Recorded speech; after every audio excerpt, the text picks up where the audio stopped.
čas a často uľahčuje aj rozhodnutia. Umelú inteligenciu využívame v práci, v škole, no aj vtedy, keď nás niečo trápi. Pre viacerých sa stáva náplasťou na osamelosť alebo psychológom. Odborníci pritom upozorňujú na riziká.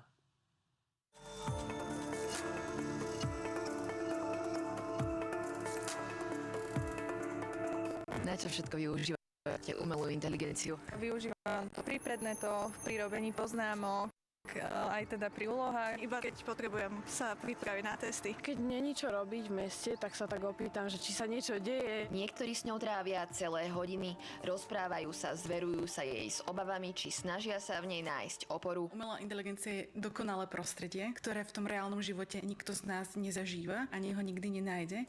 V mnohých prípadoch to prerastá do veľmi intimných a oveľa intenzívnejších vzťahov. Niekedy je dokonca prvým miestom, kde riešia svoje problémy. V Lani sa o tom presvedčili aj na krízovej linke pomoci. Veľmi často sa nám stávalo práve to, že tie rozhovory začínali práve tým, že poslala ma sem ChatGPT alebo nejaká iná umelá inteligencia. Len medzi prvým a druhým polrokom u nich stúpol počet takýchto ľudí o vyše 70%. Nás veľmi často prekvapí, ako intenzívne a dlhodobo s ním komunikujú o tej téme, s ktorou vlastne prichádza za nami. Hľadať pomoc u chatbota je ale často dvojsečná zbraň. Nie je to skutočný záujem, je to presne to, čo vy sami chcete počuť. Ak naše názory a presvedčenia bývajú problémové, rizikové alebo patologické, tak sa v nich dokážeme ďalej utvrdzovať a vlastne uzatvárať sa do takéhoto patologického rizikového blúdneho kruhu, z ktorého by reálny ľudský odborník nám dokázal pomôcť výjsť. Tá autenticita, tá pravdivosť, ale zároveň aj ponúknutie iného názoru, ako vy sami očakávate, že vám niekto povie, tak je presne to opačnou stranou mince. Nie je to iba o AI. Problémov, ktoré trápia mladých ľudí, je o mnoho viac.